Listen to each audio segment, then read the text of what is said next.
Hell just came upstairs without saying anything and made me absolutely just shit myself.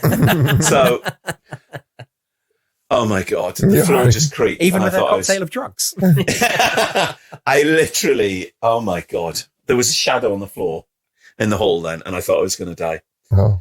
What if you would have on tape? Yeah, that would be amazing for the podcast, wouldn't it? Yeah. Hi, George. Britain.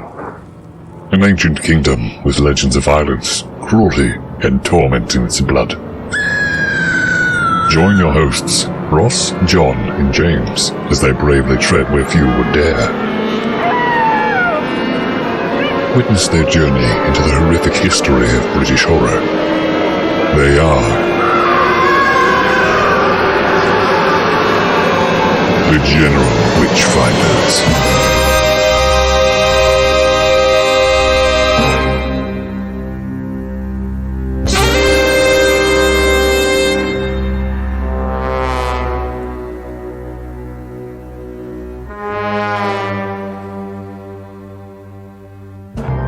Ladies and gentlemen, goblins and ghouls, welcome back to the 48th, almost the 50th episode of the General Witchfinders podcast. I'm James in Bournemouth in southern England.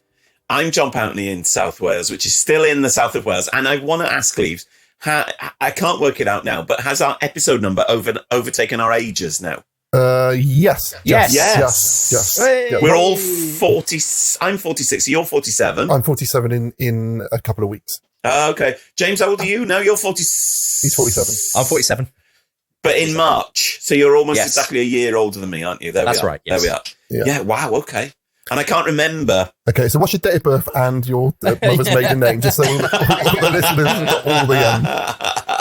I've had someone every day on my one email account. I keep getting this is your Microsoft reset thing. If you didn't ask for this, don't worry. Someone's probably asked for it in error. And it's like, someone's clearly trying to hack into my Hotmail to have 4 days on the bounce. But anyway, sorry. And then Ross. And I'm Ross in Dorchester in southern England. And this time we stayed at the house that dripped blood.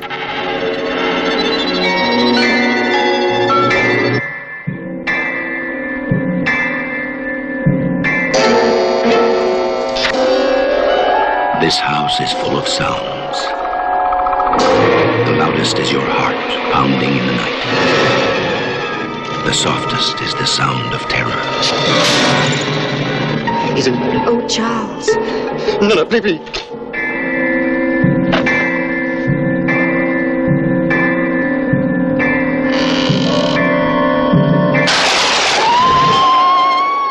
In this house, terror waits for you in every room.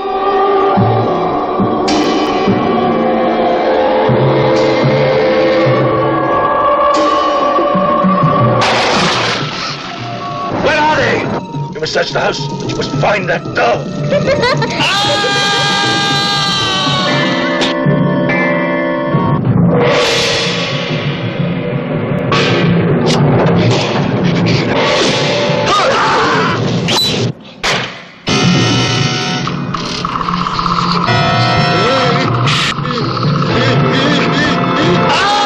Vampires, voodoo, vixens, and victims. You'll find them all in The House That Dripped Blood. The House That Dripped Blood is a 1971 British anthology horror film directed by Peter Duffell and distributed by Amicus Productions. The film is a collection of 4 short stories, each concerning a series of inhabitants of the eponymous building. Nice use for eponymous there, Ross. Well done. All right. Denholm Elliott appears in the segment Method for Murder, playing Charles Hillyer. He is joined by Joanna Dunham, who plays Alice Hillyer, Charles's wife. Peter Cushing stars in the segment Waxworks. Brilliant.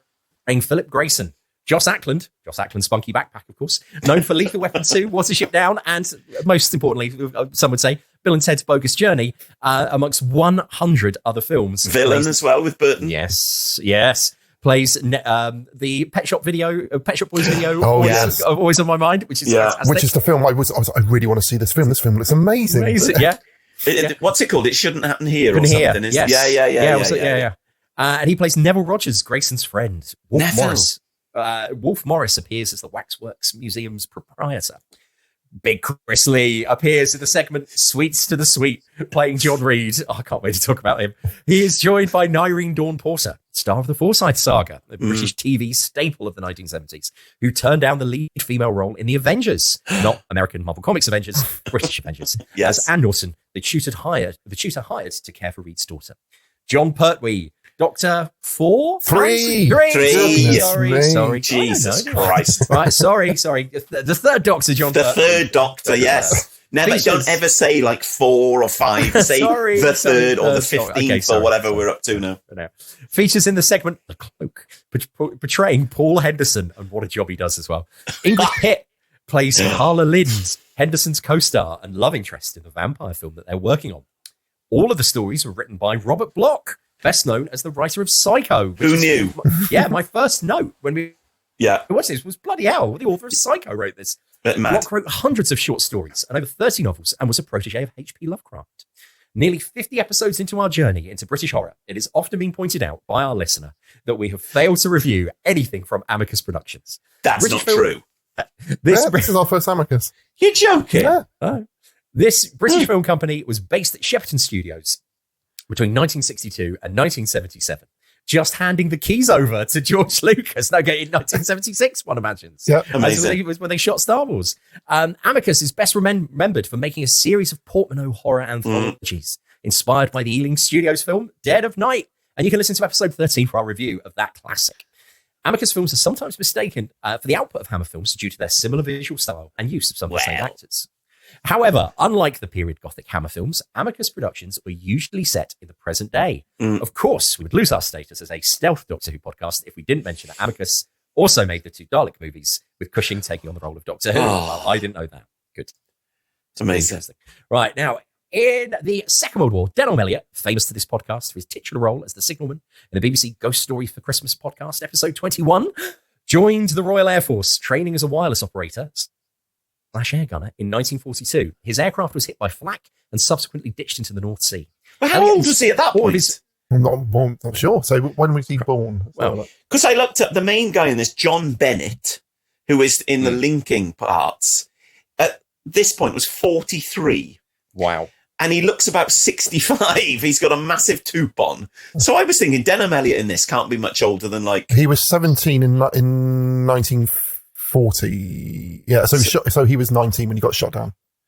No way. So 1940. Wow. So he was born in like 1920 or something then?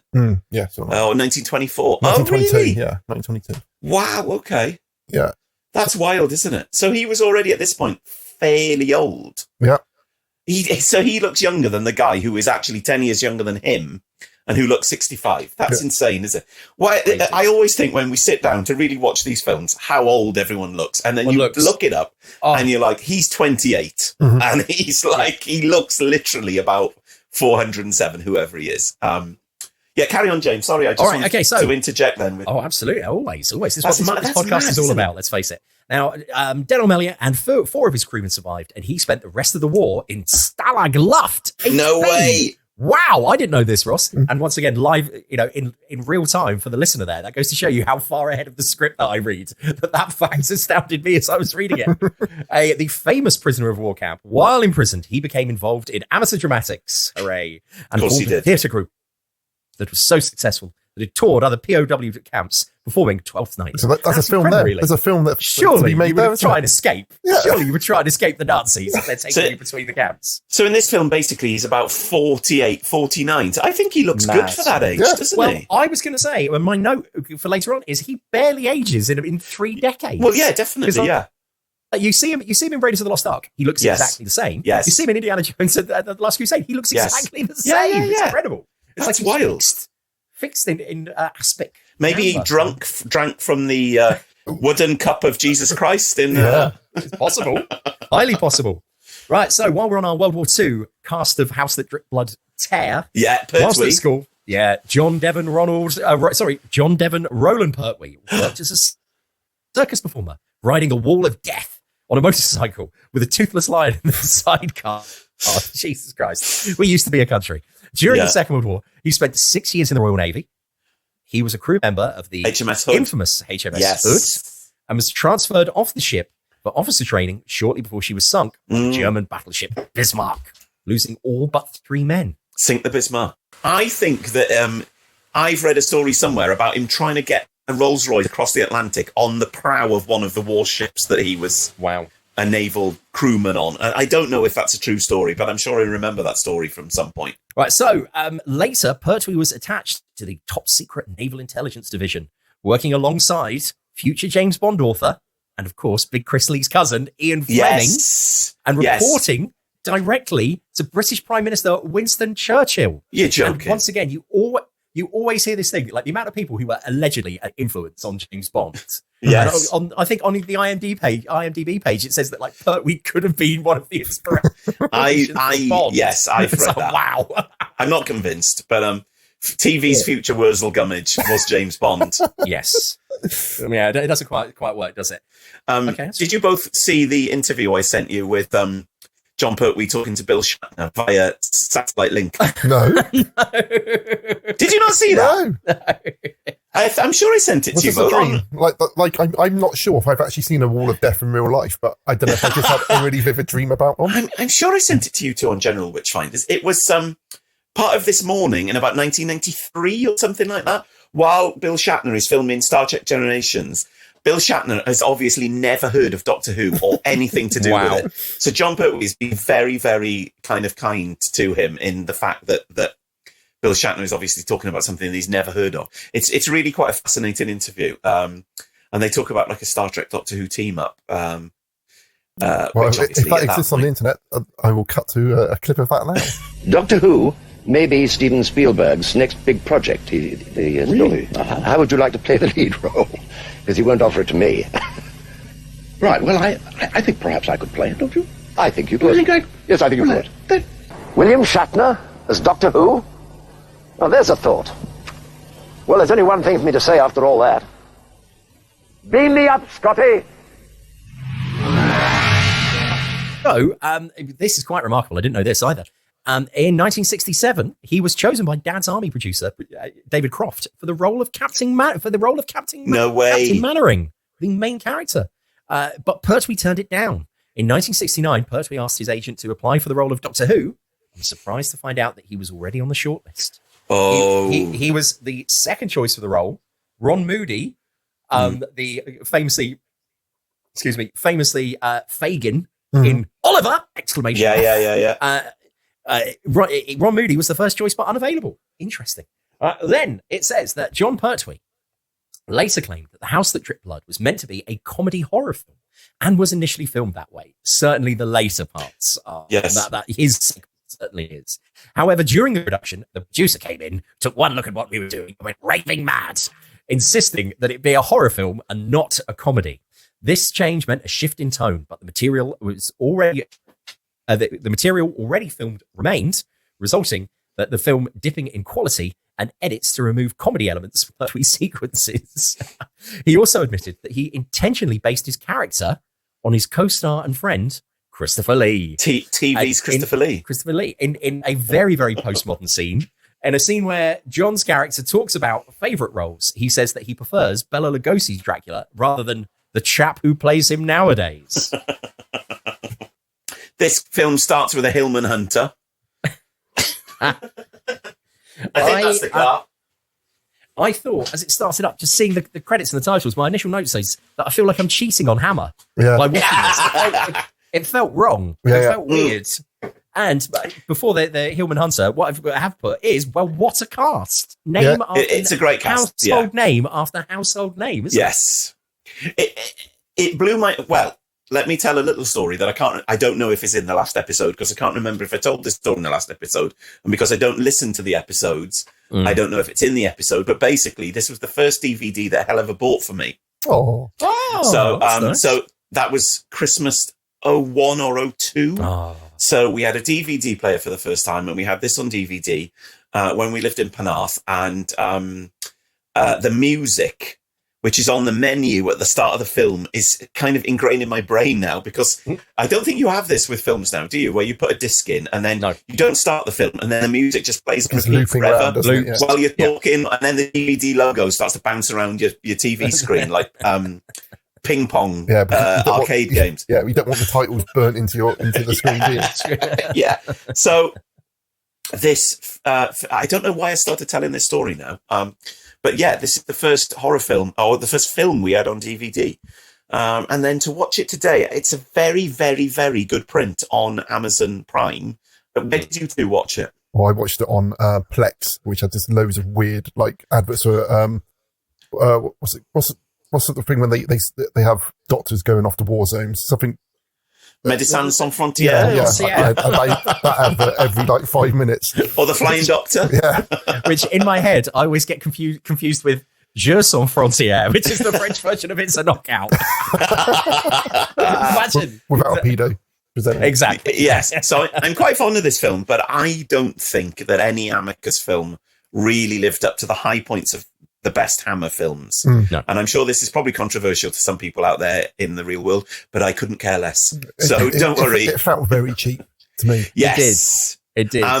So watching it as a good print was quite interesting because I think you can really see some of the kind of technical inadequacies of the set and various different things. But it's quite a charming film in its own right. It starts with a Hillman Hunter and it's a car. A Hillman Hunter is a type of motor car vehicle powered by a petrol internal combustion engine for any of our millennial and post-millennial listeners.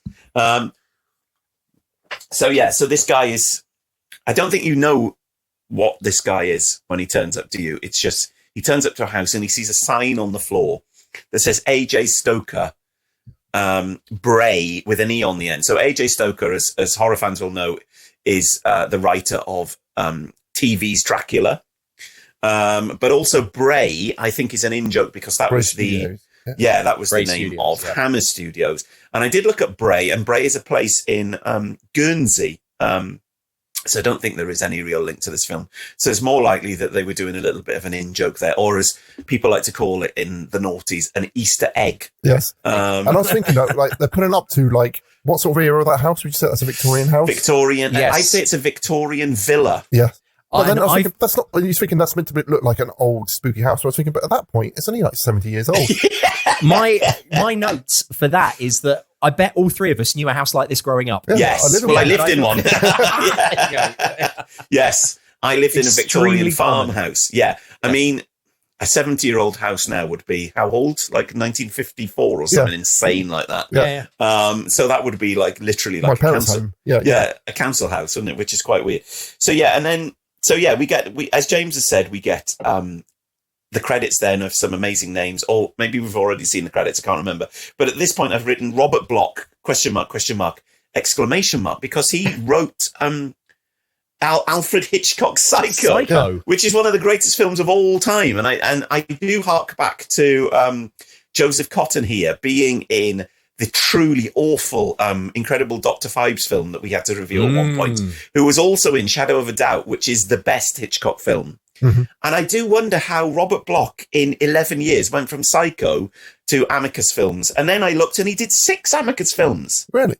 Yeah. Wow. So he must have just been pissing them out, basically, because there's 4 stories in this and 5 if you count the linking story. He did one called The Skull, which I've seen with Cushing. Yeah, and that's one like we keep getting asked to review by our listener.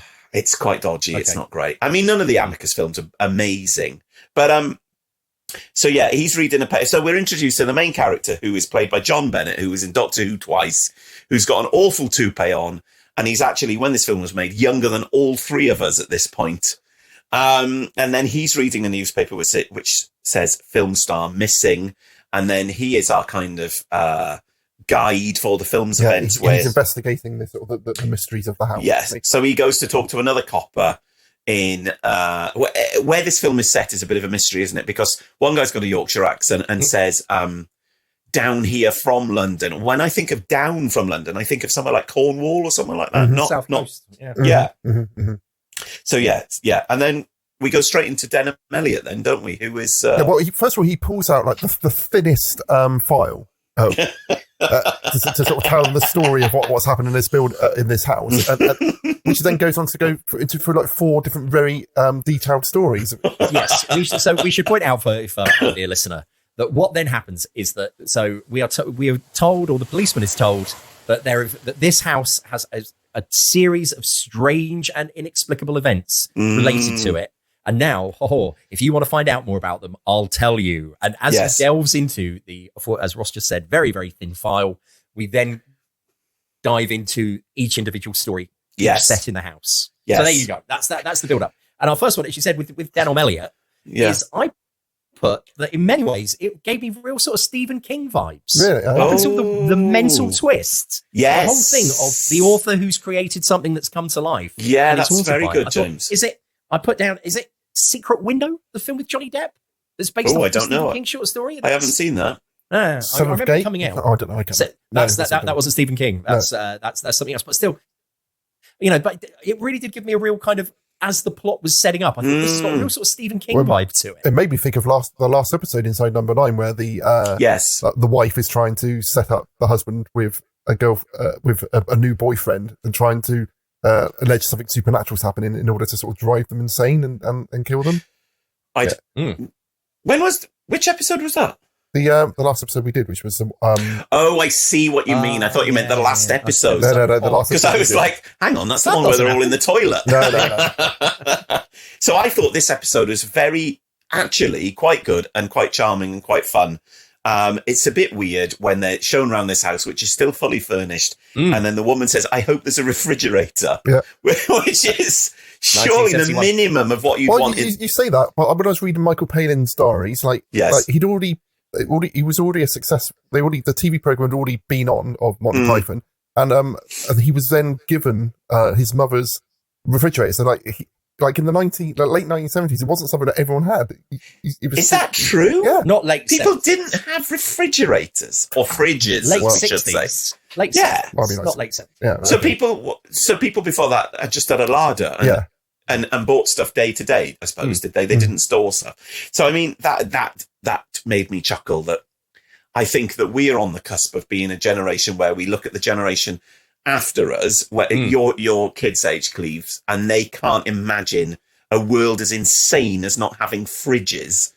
Yeah. You mean nobody had phones? Yeah. Or mobile devices in their hand where they can see the entire history of the human race. Whereas we come from a time where, thankfully, you could switch all that shit off at the end of the day. Yeah. And my mother would go on about things like Economy 7, where she would only put the heaters on in the middle of the night, because that's when the electricity would be cheapest. So you'd wake up fucking boiling at 5 a.m. Well, you're lucky that you had a radiator, mate. We had paraffin heaters in our house. Yeah, well, we only had heaters downstairs. We didn't have heating upstairs. We still had open fireplaces upstairs. So yeah, I have written underneath that, the refrigerator point, Homes Under the Hammer, because at this point it makes me think of Martin on Hammer, in inverted commas, where they look round and he's like, cool, I don't know, what are they going to do with this? And then it would cut to the new owner. In this case, it cuts to the new owner, who's basically done a felt tip drawing of a murderer. Yeah. I'm sure you was going to say he looked like me. I was going to say he had slight Ross vibes. Yeah. The Cleaver family trait. So yeah, we now join Denholm Elliott 18 months later to see what they've done with the house. But it's not all good news, unfortunately, because Denholm Elliott's been murdered and his wife's been murdered. He's drawn a picture of a man he's seen hanging around outside and decided to write a story about it. But for some bizarre reason, he's decided that the man he's seen outside is just a figment of his imagination. Yes. And then Dion Dublin comes in and goes, bedrooms at the top of the stairs. What we want is an ensuite here, guys. Did he ever play for Villa, James? He did indeed. I thought he was a Villa player. He was with United for a bit, wasn't he? And then he was let go. Yes. Broke his leg badly with Coventry. Really made his name at Coventry. Yeah. And then we signed him at Coventry. He played very, very well for us. Broke his neck. What? Came back yes. Yeah. Came back from a broken neck or a broken vertebra, or whatever, whichever it was. And then afterwards, I think he went off to, I want to say Norwich, maybe, just to finish his career off. But anyway, there you go, Dion Dublin. You can cut that out. Leave it in. So then there's some stinking dialogue in this. One I've written down here is literally taste after my own heart. that means almost nothing. It's literally the taste of my own heart. So he's talking about the books in the massive library. Yes. Why in horror films do our houses fully furnished, and no one does anything? No one gets rid of any of the stuff. No, I've never moved into a rented house and found the previous tenant's stuff still in there. Yeah. Thankfully, in Cardiff, because God knows what you'd find. But he's wearing a very fetching cable knit cardigan and pink shirt at this point. Which, I put down that he's 50 years ahead of the trend of Chris Evans in the movie Knives Out that everyone was so excited about. Oh, look at him in that jumper. Oh, Denholm Elliott blazed the trail first. Yeah. And while we're on it, now is the time. I have set it up. Every time I see Denholm Elliott, he, of course, he's in Raiders of the Lost Ark, and he's in Indiana Jones in the Last Crusade. It's Marcus Brody.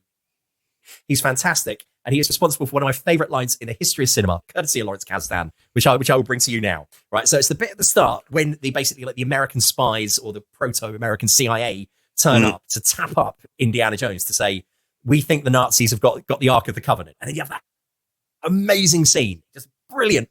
That's how you do a bit of plot explication when he and Denholm Elliott tell you everything you need to know about the Ark of the Covenant, leading to this absolutely corking line. So here we go.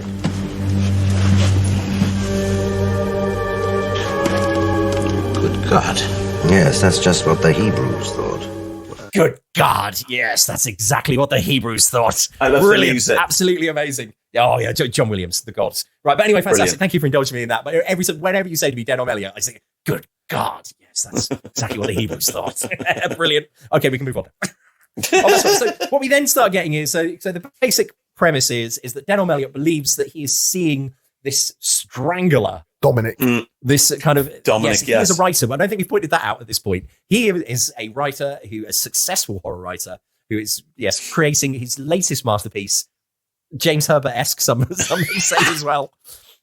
And he's like, oh, I keep seeing him. And there's a point when he said, like, outside by the stream, and I put that there is a reveal that's got absolutely no drama to it whatsoever. He's literally just kind of, often when people are stood in the distance in horror films, it can be quite creepy and quite weird. But in this, he's literally just stood about 10 feet away from him. Yeah. That gave me the willies, James. Oh, really? Yeah. I have to say that this did give me the willies a bit. With the felt pen drawing, which is very bad, did Denholm Elliott do it himself? Yeah, apparently so. Or has he found it? And because that's not made explicit. Well, I think his in the wife film, would be a bit more concerned if well, I don't know, because there is loads of other stuff in the house, isn't there? Like well, that's what I mean. Yeah. He looks in a drawer and just finds the drawing. Well, I thought he did it. So then there's a nice scene where he's very worried and he comes back to the house and his wife is preparing celery and corned beef for tea. Amazing. Which is just... I'm sure that would have been a dinner I would have had. So they've got a fridge, but they've also got celery and corned beef, and she's just chopping up celery, and I just thought, this is so 70s, like when people still... And Helen's parents still live like this. Like, they live like it's the war, and it's like, oh, what have you had for tea? And they're like, oh, we had corned beef and... I don't know what else. And you're like, corned beef? My mum would eat celery. Corned beef and bread. So much salt on the celery. It's like, oh, my God. But that's why people had such amazing figures like Peter Cushing later on. I was thinking, he's so skinny. He didn't eat anything. Well, this is the year before Helen died, isn't it? So he's probably very worried at this point. But so his wife basically thinks he's gone loopy, doesn't she, at this point? Yes. But we find out later that, well, maybe I won't give away the twist quite yet. And so he then goes to see a psychiatrist who just talks bollocks, and then he goes home. And what I've said is the constant noise of wind outside his house can't help, because every time there's a scene in his house, it's like close the fucking window, guys. I noted that on the night of the climactic storm at the end, it was the most classic BBC radiophonic workshop you could possibly imagine. BBC vinyl sound effects 1977. Yeah, which I've got over there in the corner. Yeah, with the gorilla on the front. Yeah. I think you can probably play that sound sound effect off that one, please. So at this point, I've said it's actually quite affecting, because I found the depiction of mental illness actually quite good. And well, I think this comes across because Denholm Elliott is actually a bit like Peter Cushing, as I say later on. Actually a good actor. Yes. So they invest some of their quality of performance, invests some actual quality in the really very atrocious material. But then it takes a turn, and it's actually becomes very entertaining and quite exciting in that you cut back to the psychiatrist just chatting away to Denholm Elliott. And then the Strangler comes in behind Denholm Elliott. So at this point... You realise he's not a figment of his imagination. Well, yeah, within the language of the film up to this point, you think he is a figment of the imagination of Denholm Elliott. Now he's in reality.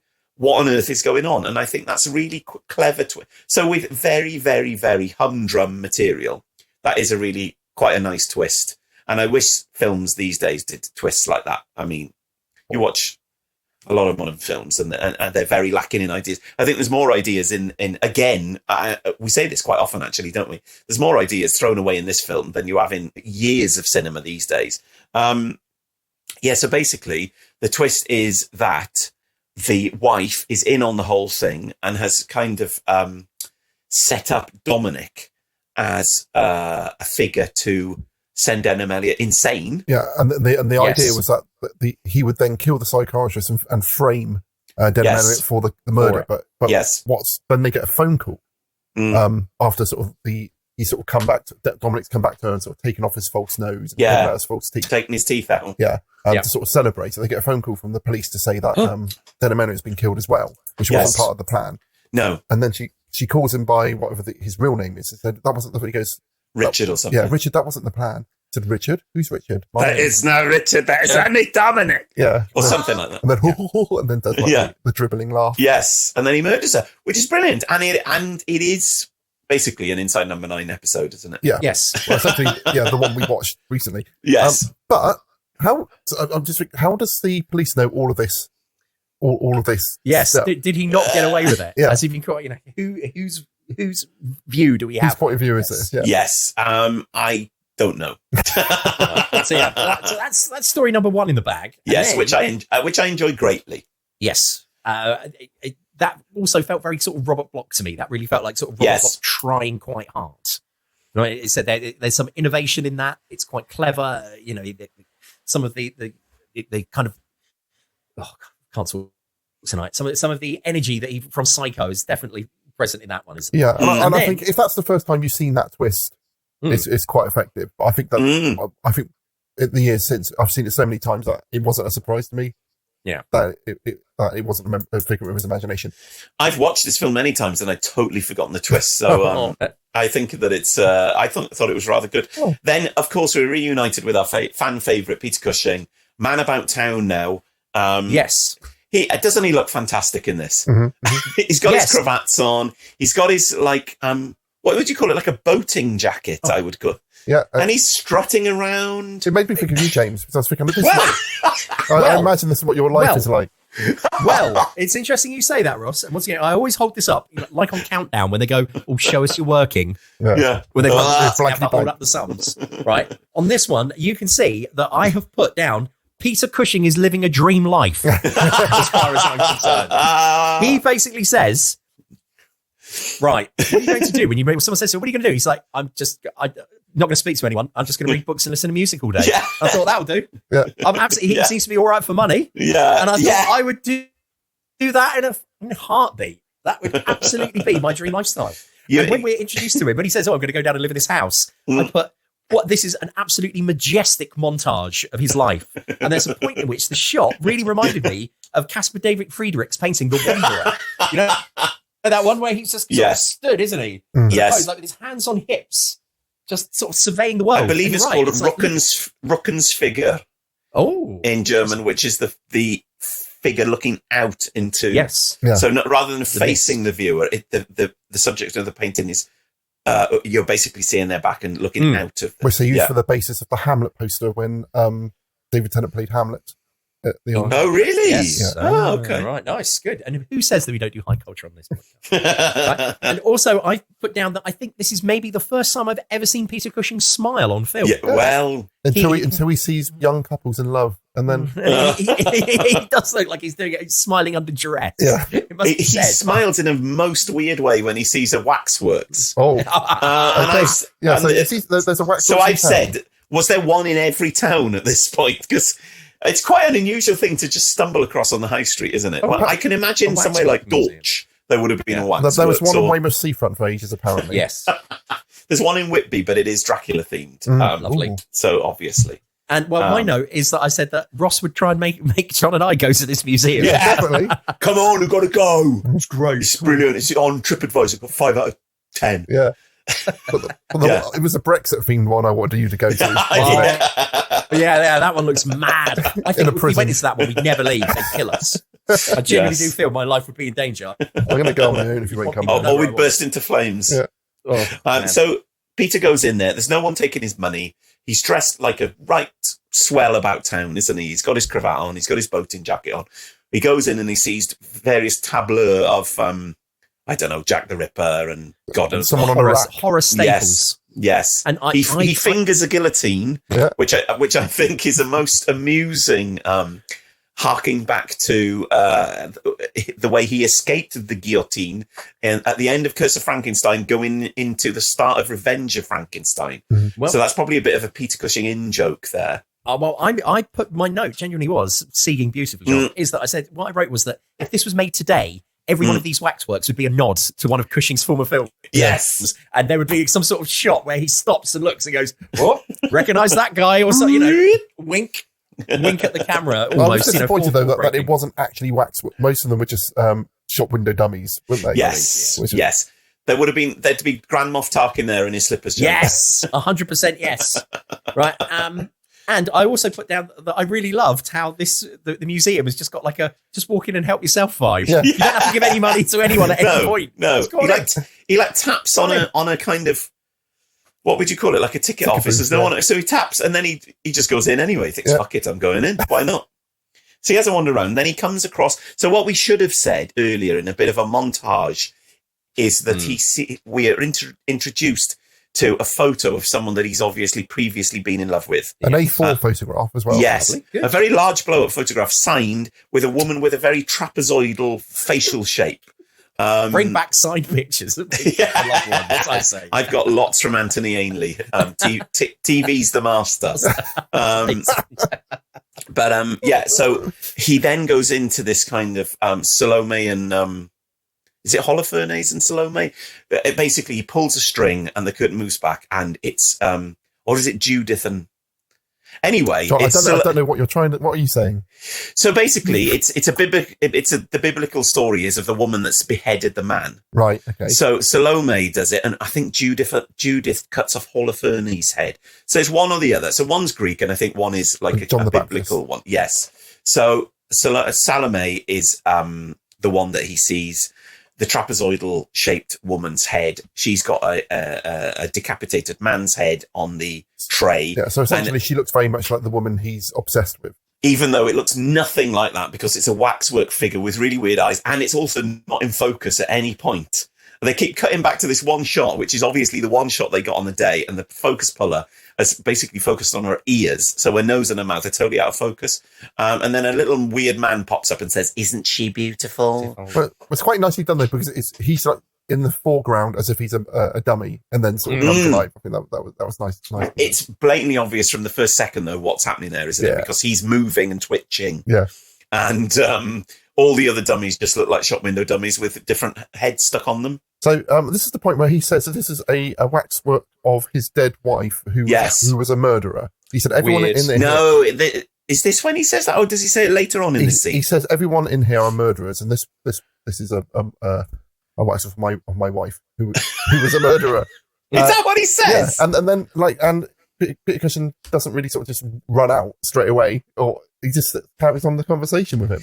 But is it also implicit at this point that this is the woman that Peter Cushing has been in love with, or she just happens to look similar? I think it just happens to look similar. Yes. I found that quite confusing because... Yes. Yeah. It's a lot of fun, this scene, but it doesn't make any sense at all, really, does it? So obviously upsets him, and he asks him to come back anytime. He says, "I'm never going to come back. I'm never coming back."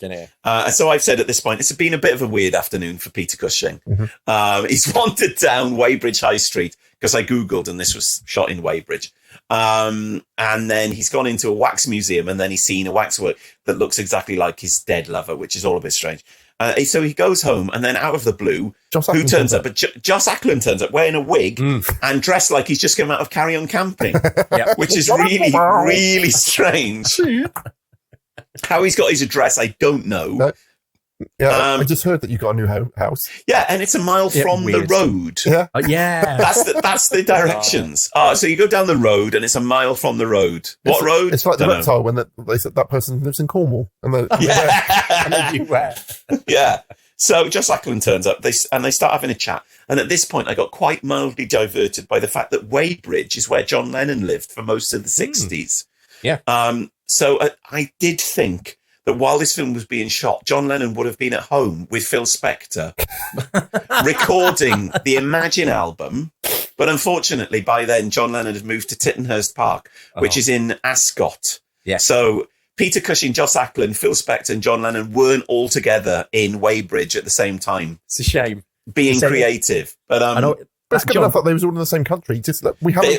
They were within talent there. Yes. Where is that talent in this country now? They were within about 20 minutes of each other, doing very, very different things. I wonder how Peter Cushing would have responded to being tied up to a chair and threatened with a gun. Like Phil Spector did to John Lennon, apparently. And to the Ramones as well, I think. It's part of his process. God. So I've written now, for some reason, in inverted commas, almost alive. And then I've written white XJ6. So that's what Joss Ackland is driving. He's got a Series 1 Jaguar XJ6 in this episode. So it kind of implies that these guys were best friends, but they fell out over the love of a woman who neither of them ended up with. And I think Joss Ackland says that we are both losers or something along those lines. Yes, and it's a long time ago. Yeah.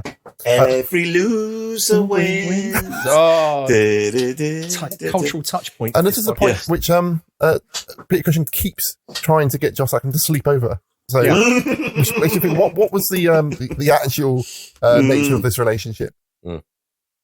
Well, what my other note was, you can really tell it's the end of the swinging 60s. Obviously, this film made in 1971. Because they're just neckerchiefs ahoy.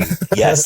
All men that you see in this film are sporting neckerchiefs at points, which is so swinging 60s. I will forever be fascinated by. They were probably filming this in 1970 because I think this came out 71, in February 71. And I'm always fascinated by 69 going into 70 because it's like suddenly it's all gone to shit. The Beatles are split up. Charles Manson has killed everyone. Vietnam War and and just that idea of the 60s, all those hippies just turning into twats that just wanted to make money. Basically, they're selling hippie wigs in Woolworths. Yes. and this film, I think, does capture that quite well, that it's just like, even Peter Cushing is wearing a bloody cravat. And it's quite depressing in that way. I've lost my thread to it. This is when Joss Ackland wants to go back. Says, "Will you give me a lift back into town?" Yes. Like, I wasn't going to go, but I suppose so. But, yes, why not? Yeah. And then Joss Ackland decides that he wants to go into the Waxworks. They just happen to go back to exactly the same spot outside an antique shop. And I thought, aren't antique shops interesting that they're still a thing now? Yeah. And they were then, but they still have the same stuff in the window now as they did in 1969. Like, you don't have new antiques really at the moment, do you? Beanie Babies, aren't it? Really? Tamagotchis? Yeah. James, James is going to say that he's got a working AT-AT or like Death Star. Oh, Christ, I wish I had an AT-AT. No, the thing that made me want to throw myself off a cliff immediately was when I walked past a shop that had a vintage window. Oh, God. And as part of their things that were vintage, which is things from the 1990s, it was a poster of the Spice Girls. Yeah. And then recently, this one I've been boring everyone with. So now, dear listener, you can have it as well. We are now as far away in time from the release of Spice Girls and their single Wannabe as the moon landing was from the release of the Spice Girls single Wannabe. Yes, of course, yeah. Yeah, bonkers. It's wild, isn't it? That's absolutely nuts. Makes you feel so old. Anyway, back to the Waxwork Museum. Yeah. So they go in as pals, don't they? And then it's like, whoop, he pulls back the curtain and then he sees Trapezoid Face. And she looks a bit like Finn from Home and Away. I don't know if you remember Finn from Home and Away. She had a very square face. And they're like, it looks like blah, blah, blah. And then does the man the funny little man pop up then, and then we see the white Jaguar, and then I think they go back again. Well, no, what happens was that Joss Ackland then calls him up and he's staying in the pub. Oh, he's staying in a pub, Yeah, yes. and he said, I thought you'd left. He said, I can't leave because of the waxwork woman. Yeah, and he said, I'm going to go back. And he says, don't go back. And and he goes back, and then he goes to the pub. Yes, yeah. He's not in the pub. He goes to the Waxwork Museum. He goes into the Waxwork Museum, and then the reveal is that Joss Ackland's, a very bad approximation of Joss Ackland's face and head, is now being held by Finn from Home and Away behind the purple curtain. Do you want to know, in Welsh, purple is porfor. Porfor curtain. Porfor. Well, I don't know what curtain is, but purple is porfor. And then this is when he reveals that he said she was a killer, but something along the lines that the police gave me her body, so I embalmed her. Yes, that's right. But then when after this happens, he chops the head with an axe. Her head seems to be made of porcelain, something like that hard, and reveals a skull. Then there's just a skull underneath. So where is the embalmed body? Yeah. And then he said that men are still like flocking to her. Yes. And like flies around shit. Yeah. And none of them are going to have them. Yeah. Yes. I also put down that during the fight that Peter Cushing is felled by a dummy twice. Yep. Like a dummy falling onto him. Whoa! It's happened to all of us, James. Yeah. And then we have another young man comes in. Yeah. So we cut to Swinging Weybridge. Another man comes in who I at first thought was Ian Marter, who played TV's Harry Sullivan in Doctor Who, but it's not him. He goes in and then he finds his way to Salome. The creepy man pops up and says, "Isn't she beautiful?" And then we pan down and we see another awful approximation, this time of Peter Cushing's head on the silver salver, and it's like the end. So when you see things like the props like that, do you think like, where is that? You know, I hope that still exists, and where can I get it? I think it's in a museum in Dorchester, because I think Dorch is one of the weirdest towns I've ever been to. So we've got there was an abandoned church, which is unconsecrated church, deconsecrated church, which is where the Dorset Museum keeps all their sort of overflow of like artifacts, and I just love to go in there and just have a little root around. If there's a haunted spot in town, that's got to be that, isn't it? Haunted spot. So now we've got. Am I right in remembering this is the demonic girl child with Christopher Lee? Big Chris Lee in his favourite coat. Yeah. And I just put straight away top parenting skills. Chris Lee shows all the warmth that you would expect towards a young child. And does he slap a child in the face in this, James? I think he does. Does he slap a woman in the face? I think he might do it. Because that's on the fire. That is absolutely insane in any film from to be honest, probably pre about 10 years ago. The way to stop a woman from talking or shouting is to just slap them in the face. And it's just an insane part of a script, isn't it? Where it's like, what? And often they're thankful that that's been done to them. Yes. Oh, thank you for hitting me. Yeah, because I was getting a bit out of control. Right? Yeah, I was absolutely hysterical. But actually, in the narrative of the film, I'm probably pointing out the truth that no one is listening to. Yes. Okay. So so for the purposes of the listener, in this short story, not the magazines, not the listener. The house is now being inhabited by Big Chris Lee and his daughter, and Chris does not want to send this girl to school. No, under any way, shape, home educated all the way like me. Home educated, and he. Do you know how I'm talking? He seeks out basically a home tutor for her. Yes, and then hijinks ensue from there. So that's the broad strokes of the story. And would you like to be like a home tutor, James? No. How much would they have to pay to go and teach Christopher Lee's weird kid in a haunted house? £100,000 a year. Oh, yes. It would need to be really worth it. I would say the minimum I would want is £45 an hour. But all I remember is she's got a very evil, nasty little face, this little girl. Oh. And I think in real life growing up, she probably was bullied. There's speculation at this point. So my notes. So I put, somebody says, "What a very lovely child she is," which struck me as creepy. Yeah, she's was not. it like the estate agent that said that? Yeah, she's a wrong one. You know, if a middle-aged man estate agent said that about a young girl these days, questions would be asked. The framing device for this story is that Big Chris Lee is in his lawyer's office, and this was my most expansive note. I just put, only Chris Lee would like go into a solicitor's office and just stand at the window, staring out of the window and just dictating terms to a solicitor. Yes. Who does this? Surely you sit down. Yeah, obviously, yeah. The company's going to be called Charlemagne.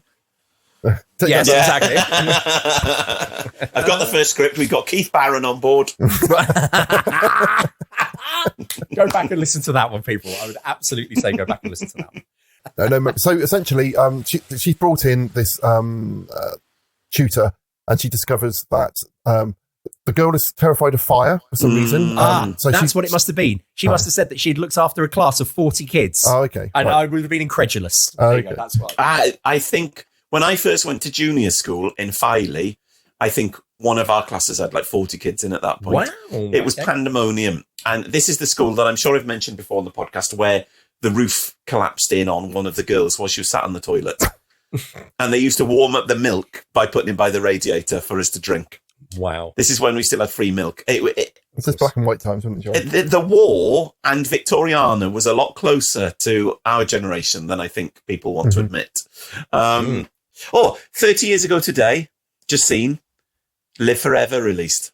Wow. There you are. 30 years ago today. This podcast is just basically us just old men talking about how far away things were. Maybe we should predict in 30 years' time what will be... well, we'll be... I'm like, 40? I'll be 76. We'll be on episode 59 by that point. I reckon. At the speed we get things out. Jesus Christ, Cleves. We've done more episodes than any other podcast on Earth. There's been other podcasts who started like halfway through ours and they're already like on episode like 312. Bloody good for them. Yeah. And good luck to them in getting a life, Cleves. Like we have. The girl's scared of fire. She's not allowed to have any toys. A child has got to have toys. She probably says something like that, doesn't she? So one of the toys she gets her is a doll, which the little girl is really, really pleased with. But when Christopher Lee sees it, he freaks out. And says, you can't give her a doll and chucks it on the fire. Yeah. Which makes, again, the whole thing is trying to make out that Christopher Lee is being unreasonable and he's an abusive father. Yes. Where is the mother? Do we know where the mother is at this point? Well, the mother's dead. Yes. And then Christopher Lee says, I'm glad she died. But it's a bit harsh, isn't it? Find that the young girl is getting up in the night and going into the extensive library, which is still there, and looking up book articles about witches. Yes. Then Christopher Lee freaks out because he finds that his candles have gone missing. So 4 candles. Yeah, and there's only 4 candles left. If he was worried about the kid reading about witches, wouldn't he have just moved the books? Yeah, exactly. Sensible. I also, Ross, before you just carry on with the narration on the film, I also just wanted to point out that this film featured one of my favourites as an actual teacher.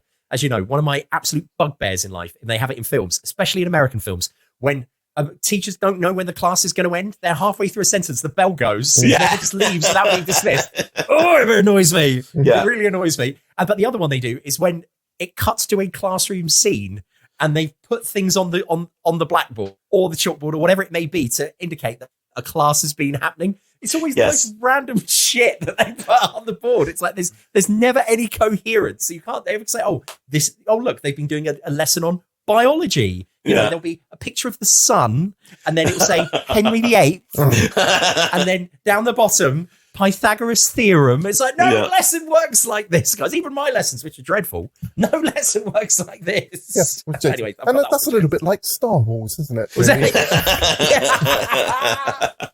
But her lesson seems to be going for a walk and trying to name the different trees. That's a sycamore. That's a birch. Yeah, but there was a significance put to yew trees. Was that witches? Correct. Is there some witches and yew trees? It's a kind of witchy occult kind of tree, isn't it? Because it lives for so long and it's always in churchyards. Yes. But often it actually predates the churchyards that it grows in. John.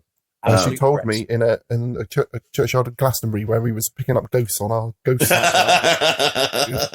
viewing app we had on our phone. Yeah. So essentially, what we find out is the reason she's been stealing wax is because she's making a poppet out of it. Of Christopher Lee, and she's stabbing it with needles. So he gets he's feeling pains in his arms and stuff, and in his balls. Essentially, she ends up throwing the Christopher Lee doll on the fire and killing him. I can't remember what happens at the end. We haven't mentioned that how she manages to have power over the voodoo doll of Christopher Lee is the fact that she's stolen some of the shavings from his electric razor. Oh yes, that's right. Yeah. So we have a big Chris Lee using an electric razor scene. Yes. And essentially it turns out that her mother was a witch, and that's why. So it turns out that Big Chris Lee was right all along in order to try and keep her away from all this occult stuff, because he knew that essentially she was going to have some. She would be a witch. Have some kind of powers. Yeah. I'm just looking up the etymology of the word Nyree Dawn Porter, because obviously Dawn Porter sounds quite British, but she's actually New Zealand British, and her first name is actually spelled Ngaire, which is quite weird and quite interesting. Is it Welsh? Or is it? I don't know what it is. It doesn't say. And it doesn't say what her parents, what ethnicity her parents were. I don't know if that's like a kind of New Zealand name. It sounds kind of Irish, doesn't it? But yes, there we are. Carry on. Okay, so what do we think of that one? Any good? Big Chris Lee and his parenting style, great. But my note was, this would have been way better with a better child actor. Mm-hmm. Yes. That she's not very convincing. My many memories of this are that the first two are very charming and fun, and the twist at the start of the first one is particularly good. You can never beat Peter Cushing, but then this one is quite weak, I think, because it's you can tell literally from the start what's happening, what the deal is, and it's kind of ladled on that it's to do with fire, and you always know that basically something is going to get chucked on the fire, and Christopher Lee is going to have pain in his balls. So the next one we are going to is our final one. Yes. Our final one, which is the Jon Pertwee one. So this reminded me of Dummy. Yeah, very much so. And I think I mentioned this in the context of Dummy, I think, when we did Dummy. Is that right? I can't remember now. I think I did. For me, this one sidesteps the idea of the film, though, really, because not much of it happens in the house. Mm-hmm. It's all mainly to do with him going into the shop with Catweasel and buying the cape, isn't it? Yeah. So essentially, Jon Pertwee is a famous movie star. Incredible. And he's introduced in an incredible sequence. My note in capital letters, I've written, "My God, look at Pertwee." Just look at him, the way he just like rocks into scene. And it's just the notion that he is a big film star is mad. Yes. And I don't know why. It is so crazy. But yes. Well, those are incredible good looks. And that hair. The hair. I'm listening. I think I listen to Make Me Go to Sleep at the moment is John Nathan Turner's autobiography, narrated by himself. And the bit I was listening to last night as I was dropping off, he was saying that when he was working as like a floor assistant in Pertwee era, on their tea break every morning, John would have his hair washed and reset, which would hold up the filming for the day. I do wonder if this was filmed in between Pertwee's first and second season, or it was filmed before his first season, which his first season featured Spearhead from Space, which is the only Doctor Who series which is filmed entirely on 16mm film. Really? And therefore, that's the only one that can be done in Ultra HD for the Blu-ray market. I've just Googled Geoffrey Bayldon and Jon Pertwee, because they're both in this film as Mr. Crow, as Catweasel and Paul Henderson. But also, they were reunited in TV's Wurzel Gummidge as Mr. Crowmancer and Wurzel Gummidge. Yeah. The eponymous hero, Wurzel Gummidge. But then underneath it says, people also ask, why was Jon Pertwee expelled from RADA? Undeterred, he was accepted by RADA in 1936, but later expelled after refusing to play a Greek wind. I don't know what a Greek wind is. Maybe someone's had too many olives. But that's why he was expelled from RADA. I asked for some Jon Pertwee facts. One of the ones I got is that towards the end of his life, he only walked downstairs backwards because of his bad knees. I never met him, but someone I knew went to Scouts with got me his autograph once from Forbidden Planet in London in about 1991, I think. And the other fact I got, apparently he used to shag lots of fans at conventions. Well, they all did that, didn't they? Let's face it. Well, we all know. Don't put that in, for God's sake, please. I won't. I know some... Yeah. Sorry. Brilliant. So anyway, my favourite is in it, Ingrid Pitt, and she looks lovely. So that's basically all you need to know about this episode. Yeah. Yes. But what I put is that... She flies around as a bat. Yeah. She does. We're told that not only is he so Pertwee is playing someone who's a film star, and a film star in horror films. Wink, wink. Yes. And I've put, of course, he's also an expert in the occult. Yeah. Which is yes. Just like Chris Riley. Apparently he had that enormous occult library when he died, didn't he? I don't have a huge collection. Somebody wrote I had 20,000 books. I'd have to live in a bath.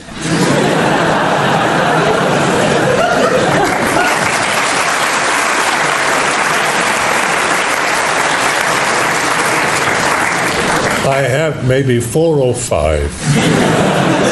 I have The Devil Rides Out, first edition, signed to me by Dennis Wheatley.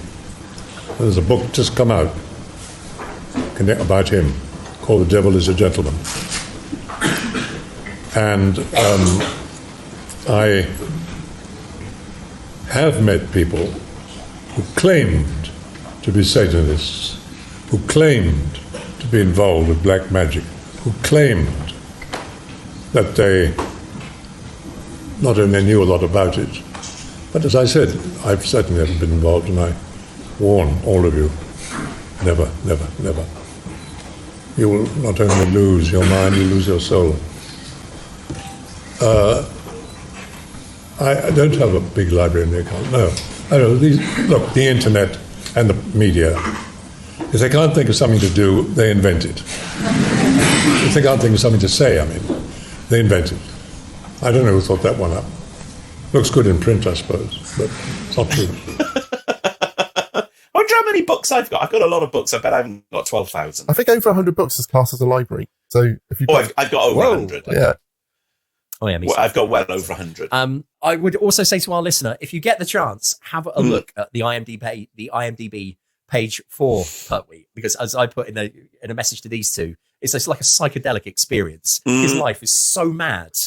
He lived large, and it's highly recommended. I think people in those days did it in some ways, though, didn't they? Because they took the opportunity of new technology and particularly new ways of transport to get around places where now we're kind of a bit like, I wouldn't go on a plane if you paid me. But then people were like, I can cross the Atlantic in 30 days on a steamship. I'm just going to do it. Yeah. But I'm not going fucking anywhere. Yeah, I'm going to get a hovercraft. I'm going to get someone to build me a Humidale.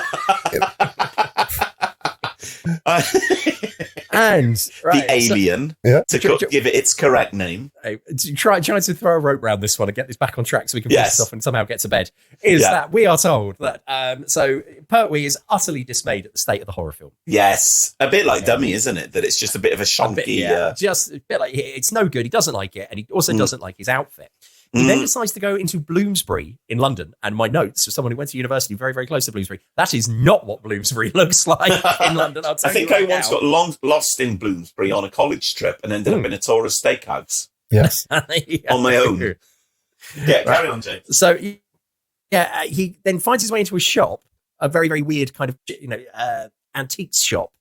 And he speaks to the man behind the desk who says, "Oh, do you know who I am?" and whatever. And I do not patronize the kinema. Yes, that's what good, the guy isn't says. It? Yeah. Kinema. And he's, in short, an exchange goes on and he says, "Oh, you might want to try this cape." Pertwee is overjoyed with the cape and he purchases it for 13 shillings. Yes. And then he kind of struts back to the film's predestinalization. Oh, yeah.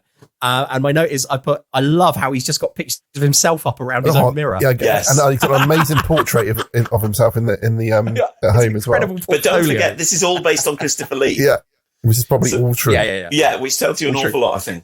And when he puts the cape on and his look, I don't know what you guys think, but I put that he is virtually Doctor Who here at this point. Yeah, yes. When the cape goes on, and he's got the ruffled shirt and everything. It's very much his Doctor, and and that's something I've always wanted to know, and I can't find anything about it. Whether there was any kind of feeding into his look from the film, maybe. Basically from his first season, because his first season, I think he wears like a black velvet jacket, and he goes through more colours in later seasons. And he loves doing that pose with his cape as well. When he always with the Yeti and the Silurian.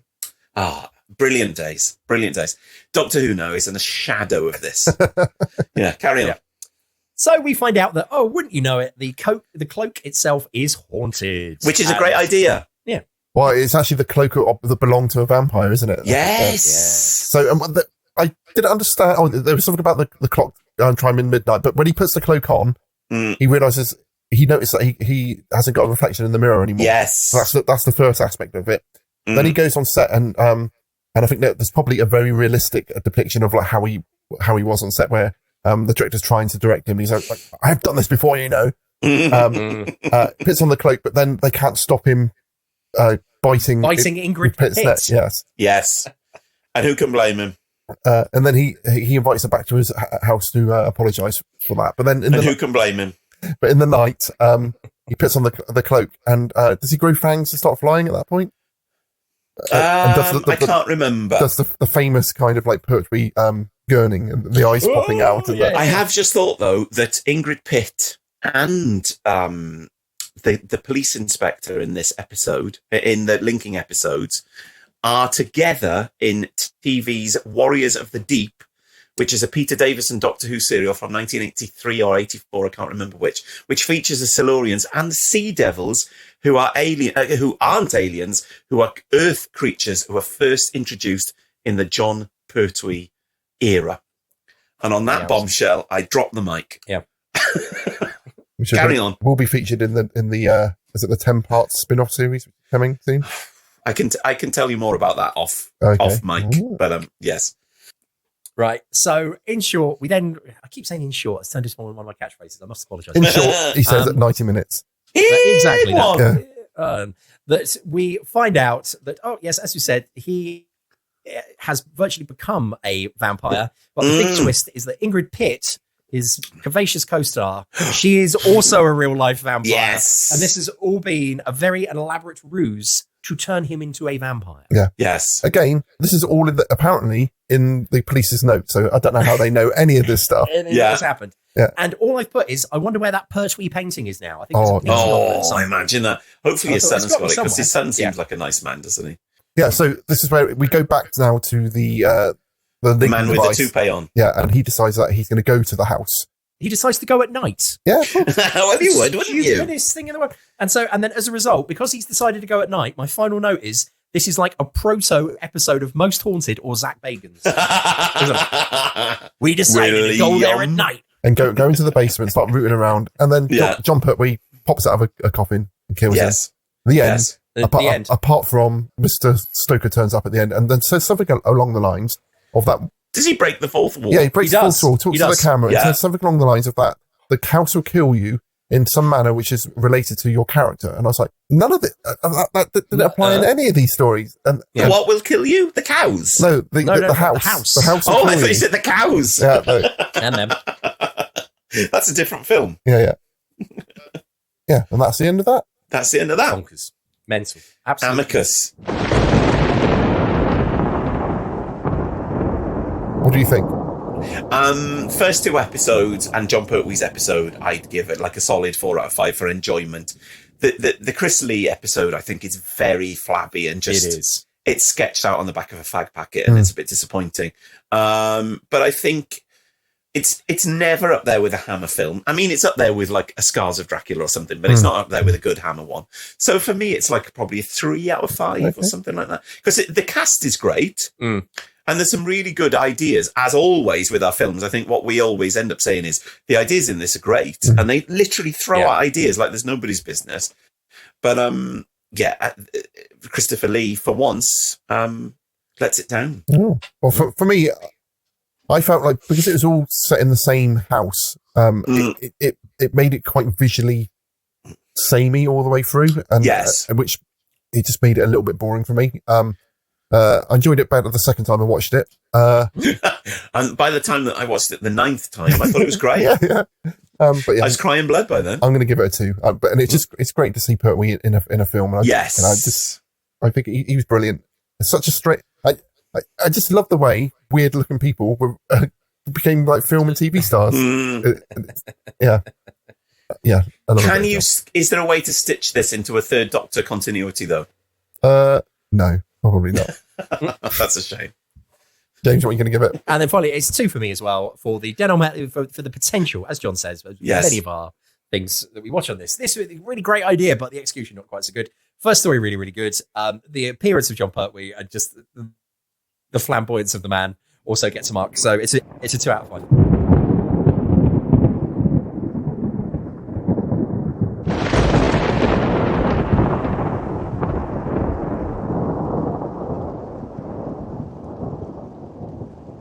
this week's something horrific is that Hell and I have been watching a trilogy that I don't know the official name of. The first one is called X, and the second one is called Pearl. And it's some guy called Ty West or something.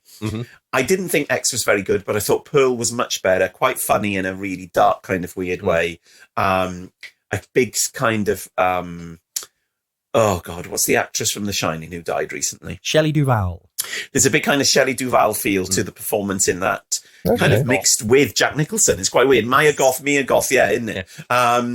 So I thought that was fun and very watchable. I didn't like X at all. Well, also because X put me off watching Pearl because it was so hyped. I thought it was going to be brilliant. And I found X really, really derivative and just boring. I did too. Well, spoilers for anyone who's watching it, but I didn't realise it was the same actress for ages. No, I mean... It's really good old person makeup. Yeah, you're not meant to, are you? But I think Pearl is basically the story of the old lady in X and how she came to be. And it's quite a lot of fun. And really, it's a much better film totally than X is. It's just, it's not really very derivative. So I'm looking forward to seeing Maxine now, which is spelt with 3 X's because that's the last in the trilogy. So yeah, that's the horror stuff we've been watching recently. I'm looking forward to. I saw a trailer for Steven Soderbergh's new film, which is like a ghost story, but told from the point of view of a ghost. A physical presence. I think that. Yes. That sounds good. That looked quite good. Yeah. But I've been on holiday, so I haven't really done much. And I started listening to something, and I can't remember what it's called.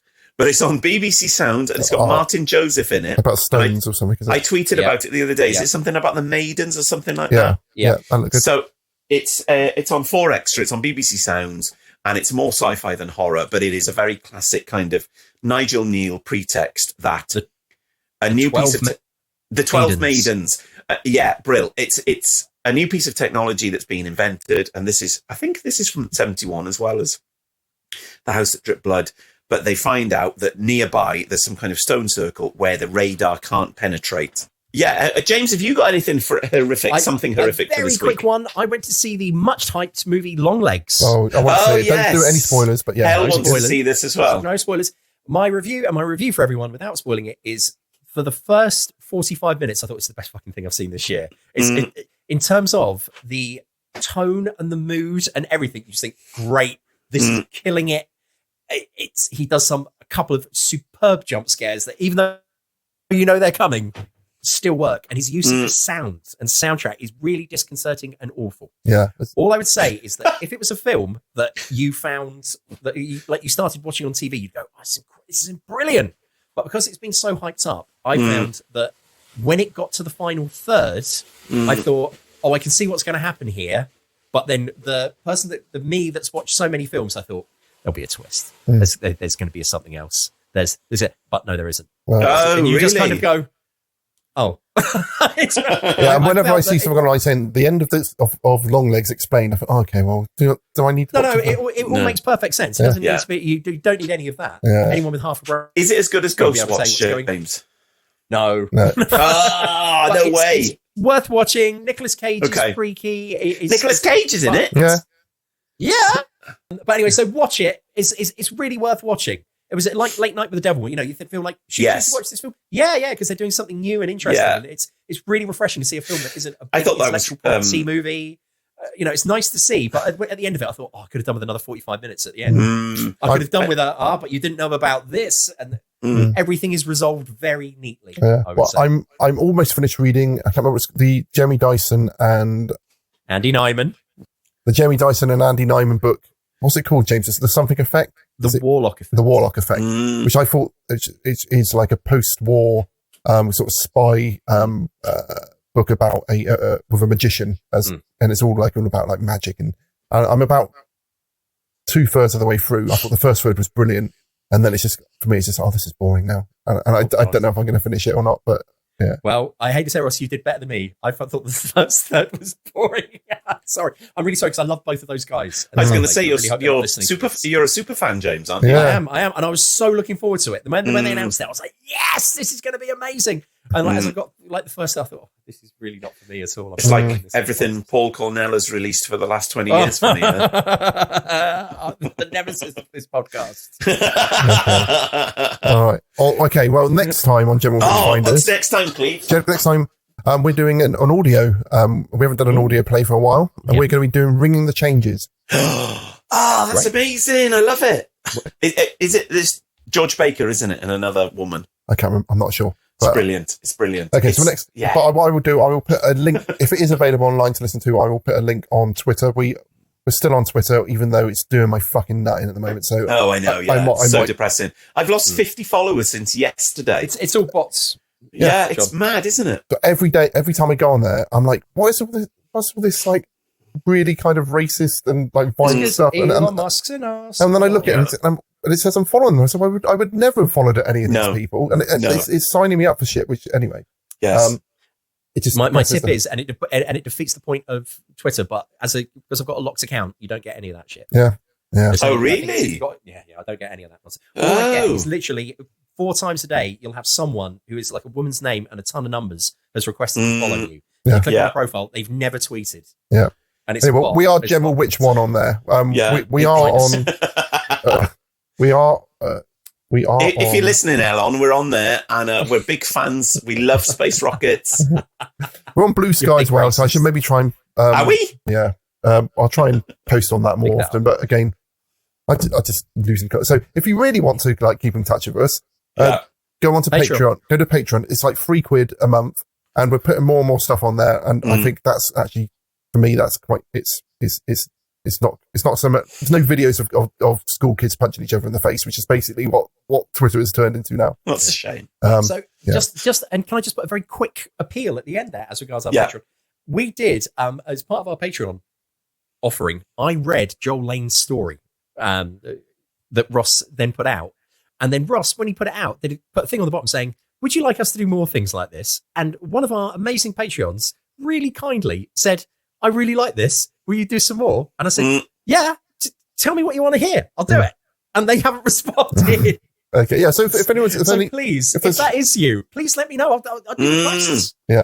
And I might read an M.R. James. Yeah, do it. Whatever you want. I've always wanted to read an M.R. James one. Okay, well, we'll do that. We'll do it. Okay.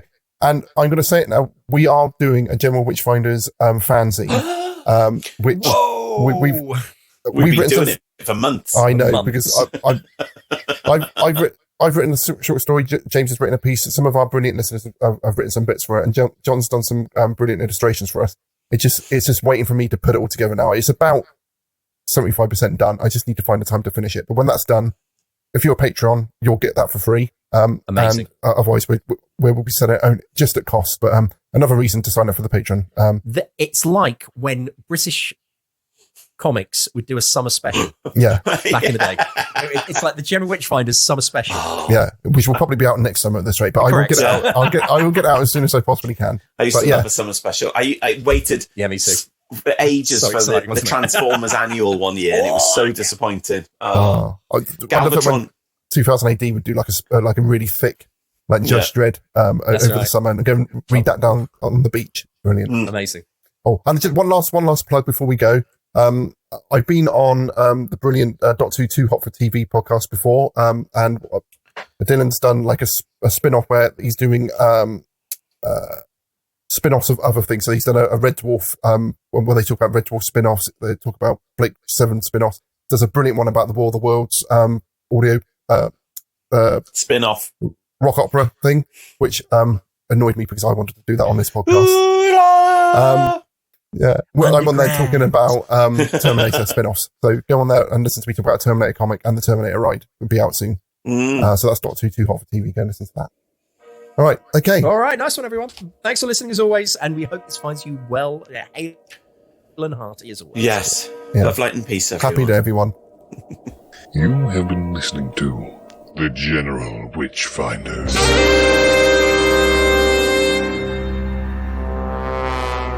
Support the show and continue the conversation at patreon.com/General Witchfinders. Subscribe and spread the word at generalwitchfinders.com. Farewell, and don't have nightmares.